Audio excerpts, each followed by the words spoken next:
మహిళలంతా బ్రెస్ట్ క్యాన్సర్పై అవగాహన పెంచుకోవాల్సిన అవసరం ఎంతైనా ఉంది. స్త్రీలకు వచ్చే క్యాన్సర్లలో ఇది ఎంతో ముఖ్యమైనది. మిగతా క్యాన్సర్లతో పోలిస్తే రొమ్ము క్యాన్సర్ను గుర్తించడం చాలా సులభం. 30 ఏళ్లు దాటిన మహిళలంతా తమ రొమ్ములను తామే స్వయంగా పరీక్షించుకోవచ్చు. రొమ్ములో గడ్డలు ఏమైనా చేతికి తగిలితే వెంటనే గైనకాలజిస్ట్ను సంప్రదించాలి. అప్పుడు గైనకాలజిస్ట్ అవి క్యాన్సర్ గడ్డలా లేక ఫైబ్రాయిడ్సా అనేది పరీక్షల ద్వారా నిర్ధారిస్తారు.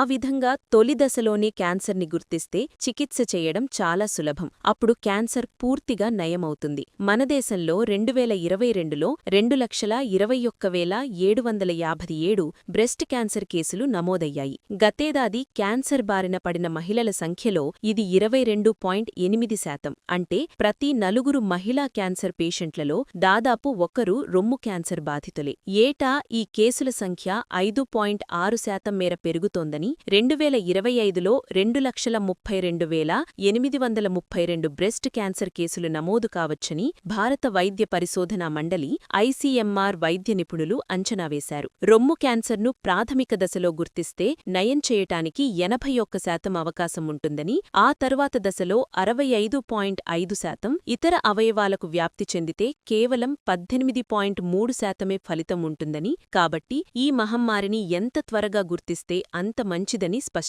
చేసింది. దేశవ్యాప్తంగా క్యాన్సర్ కేసుల సంఖ్య పెరుగుతున్న నేపథ్యంలో ప్రజా ఆరోగ్య విధానాలకు అత్యధిక ప్రాధాన్యమివ్వాలని కేంద్ర, రాష్ట్ర ప్రభుత్వాలకు ఐసీఎంఆర్ సూచించింది. స్త్రీలు కేవలం ఇంటి పనులకు మాత్రమే పరిమితం కాకుండా వారు వాకింగ్, ఎక్సర్సైజులు చేసే విధంగా ప్రోత్సహించే చర్యలు తీసుకోవాలని, పొట్ట చుట్టూ కొవ్వు చేరకుండా నియంత్రించుకునే మార్గాలపై చైతన్యం కల్పించాలని, క్యాన్సర్ స్క్రీనింగ్ పరీక్షలు నిర్వహించాలని సూచించింది. రొమ్ము క్యాన్సర్ ముప్పును తగ్గించుకోవటానికి నేషనల్ క్యాన్సర్ ఇన్స్టిట్యూట్ కొన్ని సూచనలు చేసింది. మరీ 3 పదుల వయసు దాటాక కాకుండా తగిన వయసులో గర్భం దాల్చడం, అసలు పిల్లల పుట్టని వారిలో 35 ఏళ్లు దాటాక తొలిసారి గర్భం దాల్చిన వారితో పోలిస్తే 25 ఏళ్ల లోపే పిల్లలను కన్న మహిళలకు బ్రెస్ట్ క్యాన్సర్ వచ్చే ముప్పు తక్కువగా ఉంటుంది. అలాగే ప్రసవం తర్వాత పిల్లలకు ఎక్కువ కాలం పాలివ్వాలి. ధూమపానం, మద్యపానం అస్సలు చేయకూడదు. బరువును అదుపులో పెట్టుకోవాలి. మరీ ముఖ్యంగా మెనోపాజ్, ఋతుక్రమ ఆగిపోయిన తర్వాత బరువు తక్కువగా ఉండేలా చూసుకోవాలి.